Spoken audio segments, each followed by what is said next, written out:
হাজীগঞ্জ পৌর ১০ নং ওয়ার্ড রান্ধনীমুড়ায় বিএনপির উদ্যোগে নারী সমাবেশ অনুষ্ঠিত। বাংলাদেশ জাতীয়তাবাদী দল বিএনপির কেন্দ্রীয় নির্বাহী কমিটির সদস্য,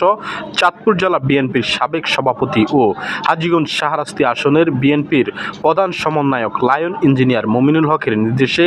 ত্রয়োদশ জাতীয় সংসদ নির্বাচনে সামনে রেখে ধানের শীষের পক্ষে হাজীগঞ্জ পৌর ১০ নং ওয়ার্ড রান্ধনীমুড়া গ্রামে বিএনপির উদ্যোগে নারী সমাবেশ অনুষ্ঠিত হয়েছে। শনিবার 18 অক্টোবর বিকেলের পৌর ১০ নং ওয়ার্ড মনিনাগ মহরম আলী মজুমদার বাড়িতে এর নারী কর্মী সমাবেশ অনুষ্ঠিত হয়। অনুষ্ঠানে ১০ নং ওয়ার্ডের বিএনপির সাধারণ সম্পাদক মোহাম্মদ সেলিম মিয়ার সভাপতিত্বে প্রধান অতিথি বক্তব্য রাখেন পৌর বিএনপির সাবেক ভারপ্রাপ্ত সাধারণ সম্পাদক খুরশেদ আলম ভুট্টু। ১০ নং ওয়ার্ড যুবদলের সাবেক সভাপতি মোহাম্মদ রফিকুল ইসলামের সঞ্চালনায় বিশেষ অতিথি হিসেবে বক্তব্য রাখেন হাজীগঞ্জ পৌর বিএনপির সাবেক যুগ্ম সাধারণ সম্পাদক মোহাম্মদ ইমরান হোসেন। ১০ নং ওয়ার্ড বিএনপির সাবেক সাংগঠনিক শাহাদাত হোসেন সাধু, উপজেলা মৎস্যজীবী দলের সভাপতি মোহাম্মদ ইমাম হোসেন, পৌর স্বেচ্ছাসেবক দলের আহ্বায়ক মোহাম্মদ মুজিবুর রহমান, পৌর মৎস্যজীবী দলের সভাপতি মোহাম্মদ হুমায়ুন কবির, পৌর স্বেচ্ছাসেবক দলের যুগ্ম আহ্বায়ক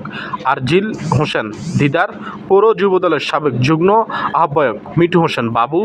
অনুষ্ঠানে অন্যান্য মধ্যে বক্তব্য রাখেন মহিলা নেত্রী আমিনা বেগম, ওয়ার্ড বিএনপির নেতা আজাদ মজুমদার, ১০ নং ওয়ার্ড স্বেচ্ছাসেবক দলের সভাপতি মোহাম্মদ শাহ আলম, ওয়ার্ড যুব দলের সাধারণ সম্পাদক মোহাম্মদ জহির মিয়া সহ বিএনপির নেতাকর্মীরা। এ সময় উপস্থিত ছিলেন হাজীগঞ্জ ডিগ্রি কলেজের সাবেক ছাত্রনেতা মোহাম্মদ খুরশেদ আলম, পৌর বিএনপির সাবেক সদস্য মোহাম্মদ দেলোয়ার হোসেন মঞ্জু, পৌর বিএনপির নেতা মহিনুদ্দিন আনোয়ার হোসেন, পৌর জিয়া পরিষদ সদস্য মোহাম্মদ কামাল উদ্দিন, পৌর ১০ নং ওয়ার্ড বিএনপির নেতা মোহাম্মদ শাহ আলম, উপজেলা ছাত্রনেতা মোহাম্মদ নয়ন মোল্লা, পৌর ছাত্রনেতা রবিউল হাসান সজল,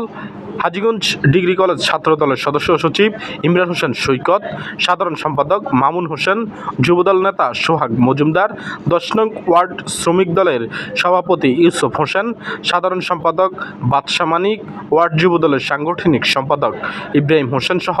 ওয়ার্ড বিএনপির যুবদল, স্বেচ্ছাসেবক দল, ছাত্রদল, শ্রমিক দল ও অঙ্গ সংগঠনগুলোর বিভিন্ন নেতাকর্মীরা। মেহেরা শরীফ, চ্যানেল ৫ নিউজ 24।